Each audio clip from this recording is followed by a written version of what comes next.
இங்கே வந்து ஆதி திராவிட குடும்பங்கள் 15 நபர்களுக்கு அரசு வீட்டுமனை கொடுத்து அரசு கொடுக்கிறது. அது கொடுத்த பின்பு அவர்கள் கொட்டாயம் அமைத்து வீடு கட்டும் பணியை தொடங்குகிறார்கள். அப்பொழுது பிறகு அதுக்கான அடிப்படை கட்டமைப்பு வசதிகள் எதுவுமே தர மறுக்கிறது. 100 நாள் வேலை, வீட்டு வசதி, குடிநீர் வசதி எதுவுமே இல்லாத ஒரு காட்டில் வாழ்கின்ற ஒரு சூழ்நிலையை அங்கே வாழ்கிறார்கள்.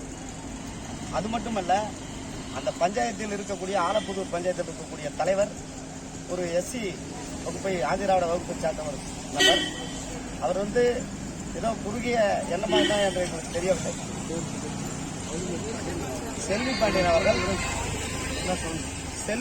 அவர்கள் இந்த மக்களுக்கு எதிராக அங்கே செயல்படுகிறார்.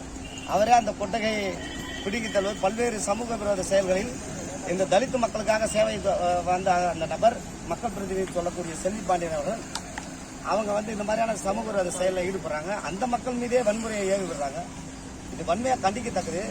திராவிட மாடல்களில் இது ரொம்ப மன வருத்தமாகுது எங்களுக்கு. தலித்துன்ற சொல்லுறதுக்கே எங்களுக்கு இதாக இருக்குது. இதில் எஸ்சி பஞ்சாயத்து அதை விட இன்னும் கொடூரமாக இருக்குது. எனவே அரசு இதை கவனத்தில் எடுத்து உடனடியாக அந்த மக்களுக்கு அடிப்படை வசதி, 100 நாள் வேலை, அது மட்டும் குடிநீர் வசதி, முக்கியமாக குடிநீர் வசதி, குடிநீர் இருந்தால் தான் வாழவே முடியும். ஆகவே வீட்டு அந்த இது எல்லாம் என்னென்ன கோரிக்கைகள் இருக்கோ அரசு அதிகம் உடனடியாக தலையிட்டு அதை சரி செய்து அந்த மக்களுக்கான அந்த வீட்டு வசதி, குடிநீர் இணைப்பு, 100 நாள் வேலை, அனைத்து கட்டமைப்பு வசதிகளையும் செய்து தருமாறு அரசுக்கு கோரிக்கை வைக்கிற விதமாக, கவனம் ஈர்க்கும் விதமாக இந்த மனுவை நாங்கள் சமர்ப்பிக்க இருக்கிறோம். அதிகாரிகளும் உடனடியாக தமிழ்நாடு அரசு, திராவிட மாடல் அரசு நடவடிக்கை எடுக்கும் என்பதை நாங்கள் நம்புகிறோம். எனவே இந்த அரசு நடவடிக்கை எடுக்க வேண்டும் என்று கோரிக்கையாக அரசு அதிகாரி அரசுக்கு வைக்கிறோம்.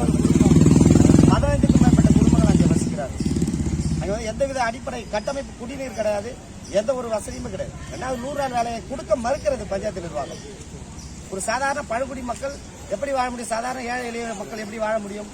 ஒரு வேலை சாப்பாடு அங்கே 100 நாள் வேலைக்கு போனாதான். அப்போ பெங்களூர், சென்னை போன்ற வெளிநகரங்களுக்கு போக வேண்டிய அவசியம் இல்லை. அப்போ இந்த அரசு யாருக்காக என்பதை நாங்கள் கேள்வியாக இருக்கிறோம். உடனடியாக அரசு அதிகாரி அங்கே தலையிட்டு அங்கே இருக்கப்பட்ட அந்த பாதிக்கப்படுகின்ற மக்களுக்கு சரி செய்து, கோரிக்கைகளை சரி செய்து, குடிநீர், 100 நாள் வேலை, வீட்டு வசதி, பல்வேறு அந்த அடிப்படை வசதிகள் அந்த மக்களிடம் கேட்டு உடனடியாக அதை சரி செய்ய தருமாறும் கேட்டுக்கொள்கிறோம் தமிழ்நாடு அரசு.